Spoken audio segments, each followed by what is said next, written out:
This is the Global GoalsCast, the podcast that asks, can we change the world? I'm Edie Lush, and I've got with me Claudia, Romo, Edelmen, and we're really pleased to be joined by Finucane, Vice Chairman of Bank of America. We're really thrilled to have Anne with us. She's a person that I have not only admired, but I've seen how much transformation you have done, not only in the banking industry, but also as a woman, being the role leader, the role model, the leader for so many people. I think I've worked with you or with Bank of America for at least the last 4 jobs that I have, and we have done incredible things. And we should just go back and talk about Product Red and everything that you have done, not only really bold, but also very innovative.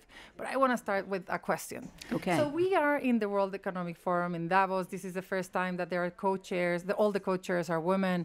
And there is a lot of discussion, isn't it? There's a lot of very ambitious goals that are set, including the global goals that are very high on the agenda.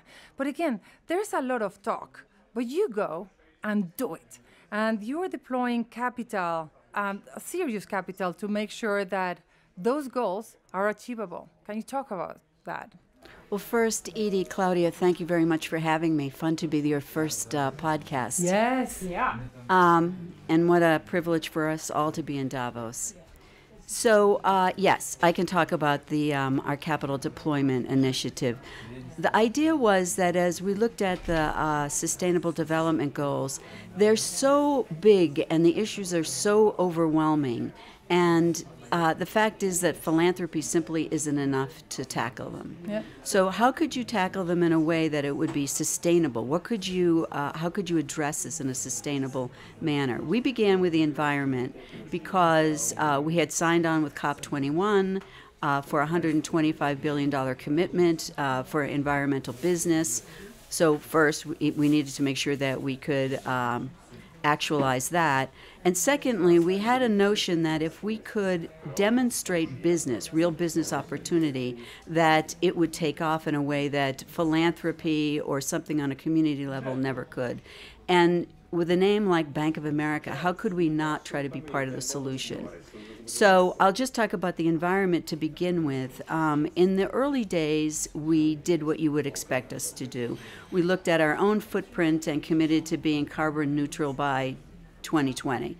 And we made sure that anything we did as a company was environmentally sound.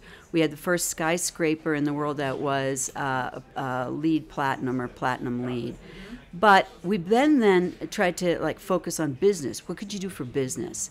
And the early days, little rough going, hard to explain. Yeah. Mm-hmm. Why should anybody do this? But I'll just fast forward. Today, we're more than halfway to our goal. We will easily make and exceed the $125 billion. The business is usually in underwriting green bonds. So this is underwriting green bonds for companies to do something, anything from energy efficiency, redoing their buildings, to wind and solar, or for a company like Tesla. So it runs the gamut of what kind of company you can do business with. But once you began, it started to take off. And obviously, once we are successful, of course, other financial institutions seek to be successful Following at you, that. of course. And they are successful, Yes. but that is adding to the opportunity. So tell me how you put the bottom line alongside the principles of investing in the environment. Well, the first thing is we have a CEO that required that it have a bottom line, and mostly because he wanted it to be sustainable. So Brian Moynihan had a vision in mind of responsible growth. How can we be responsible for today and tomorrow? I mean, I don't need to tell you the financial services industry had a lot of issues. He came in 2010, and I think his thinking was, why not just look at all of it? Mm-hmm. Not just one thing, but all of it. What kind of employment for women, so gender diversity? What could we do on the environment? What could we do as a company in terms of governance? And so his challenge was, can we stand this up as a real business? So what it took is to meet with the investment bankers, the corporate bankers, the traders, the capital markets, and say, help us figure out how we can create a vehicle, a product that will work. So green bonds was the easiest. It's been the most successful in terms of getting momentum going. And that was the beginning of, I think, what has been real success. And it's also let us think about other things. So if I could explain one piece. So everything isn't market value. Everything isn't an easy job. And that became clear too. So in the well of the UN, and I think this is what you were speaking about, Claudia, earlier, Brian made a commitment for an initiative called the Catalytic Finance Initiative. Yes. And we would we would try to either we put in $1 billion, we looked for other companies to put in money. We are trying to raise $10 billion, we're at 8. It is we and other financial institutions and NGOs and nonprofits are working together to try to be able to deploy capital against projects that otherwise none of us individually could have done. So what am I talking about? A wind farm in the North Sea, a solar installation in Spain, a conservation preserve in Africa. Each one of those, I just don't think you'd have to have more patient capital. The returns in some cases weren't what they would be for what private equity would expect. But if you get all those tranches of financial institutions involved, then you can do it. And not only that, but I just have to say again, only because I love working with Bank of America for the last 8 years, 9 years or whatever, how bold, like your CEO is and you, in just taking those innovative ways that you didn't know whether it was going to go, but then you got the entire industry following. And, and again, I think that it would be just like insane for me not to bring up like what we did with Product Red, where literally Product Red, just in a second, Product Red is the consumer arm of the Global Fund to Fight AIDS, Tuberculosis, and Malaria. And it needed to exist and bring the consumers to the equation because people want to know. Millennials are buying with their beliefs, and what they want to know is who's doing right and who's doing wrong. And the moment in which Bank of America arrived as the first financial institution backing this up in such an extraordinary way, and it was done in a very creative way as well. Do you want to talk a little bit about some of the things of Product Red? Sure, and sometimes out of challenge comes opportunity. Bono had suggested to us that we do a red credit card. Right. This was in the early days of the financial crisis. So Brian said, no, we aren't going to do a red credit card. I think that... the color doesn't really work. Well, for all sorts of reasons, it didn't work. But yes, we'll participate. We'll come up with a way to participate that we will promise engagement from the public, but we'll do something different. So we worked with Red for several months to come up with a project. And Claudia, you know this, but at any rate, in the end of the day, we decided that what we could do is use all of our ATMs, all of our branches. We have 50 million customers. We have more than half of them are on online banking, so we have a very robust online presence. We could use all of that and start to explore explaining what Red is, what just a few cents a day could do in terms of 2 pills a day could do for eradicating HIV, AIDS, and malaria, tuberculosis. But the other thing we did is we found an opportunity for ourselves. Frankly, we needed to reset ourselves. We needed to tell the American public, yes, we know there have been problems. Yes, we're trying to reset this clock, and we're sincere in doing it. Mm-hmm. So we kicked off the whole thing with a Super Bowl spot. U2 broke at the time, their first single of their new album, Invisible. We shot it out in LA. We played it during the end of the second quarter of the Super Bowl and invited the entire Super Bowl audience to download the song if they wished. And for every download, we would contribute $1, and they can also contribute. They didn't have to, but they could.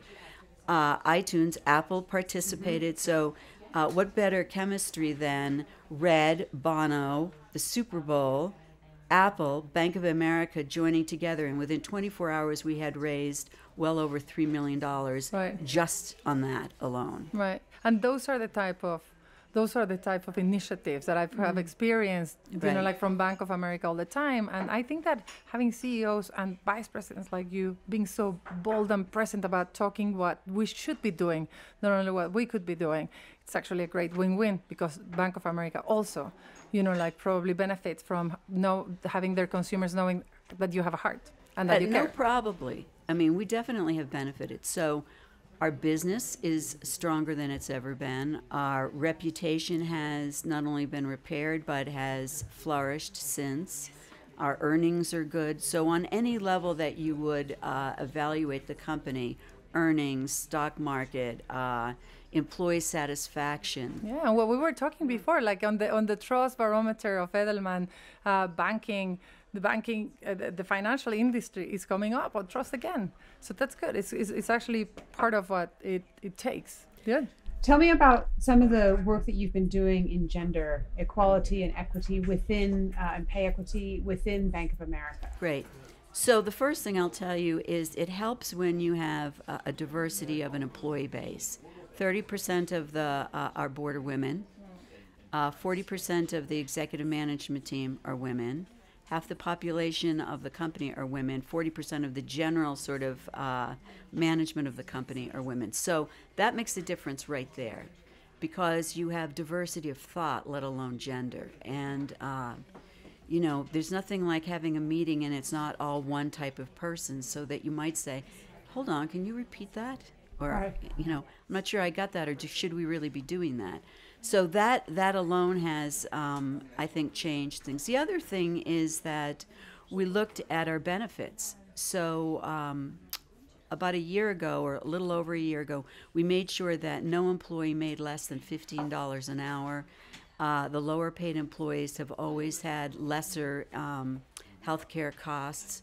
Our maternity, paternity leave, and I underscore paternity as well as maternity, have 16 weeks of paid leave, which they do not have to take all at once, because all of us who have had children know, well, if you could get your mother to come in for a week, you go back to work, and then Right. you could, if you could hand off with your husband, you might be able to string this out a little bit longer. So we've done all of that, and I think that between pay and benefits, well, listen, our attrition is very low and our employee satisfaction is high. So I guess that speaks for itself. But Anne, you have been named Fortune's most powerful woman, you're part of the Fortune's most powerful women.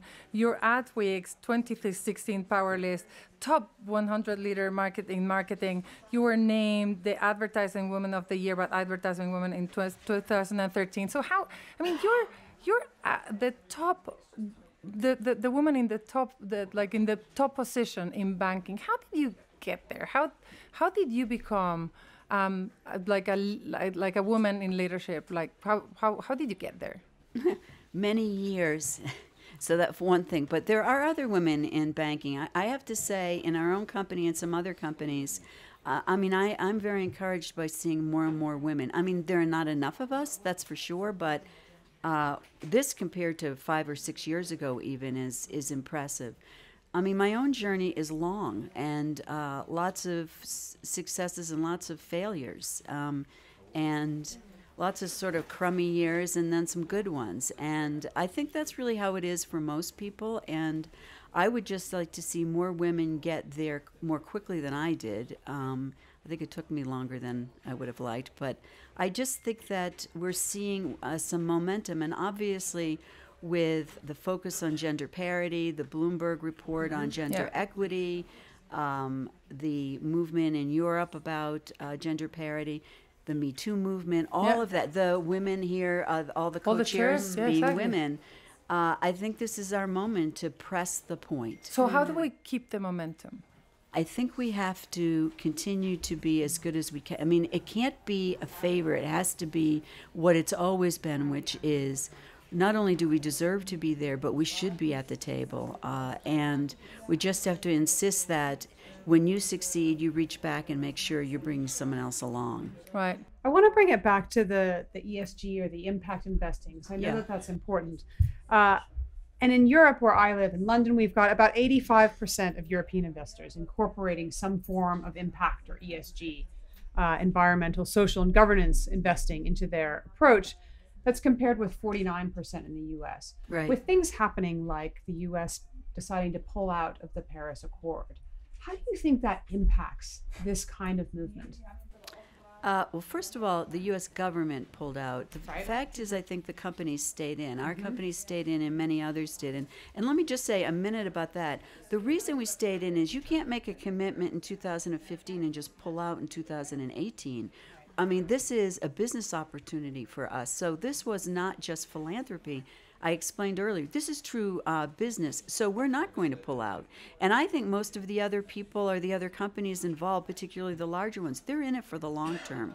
So I'll say that, one. Two, when you have between Gen Y and Gen Z, that's millennials and this Generation Z, 4 billion people that will ultimately be sort of running the world, they're not going to put up with anything other than the proper climate change initiatives and a focus on, as you know, ESG or corporate social responsibility. So we can just check that box. That ship has sailed.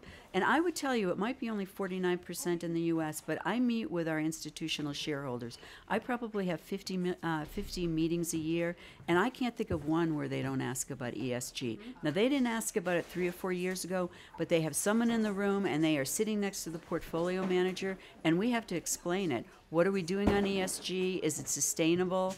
How have we thought about it from a risk perspective? How have we thought about it from an opportunity perspective? So this is real.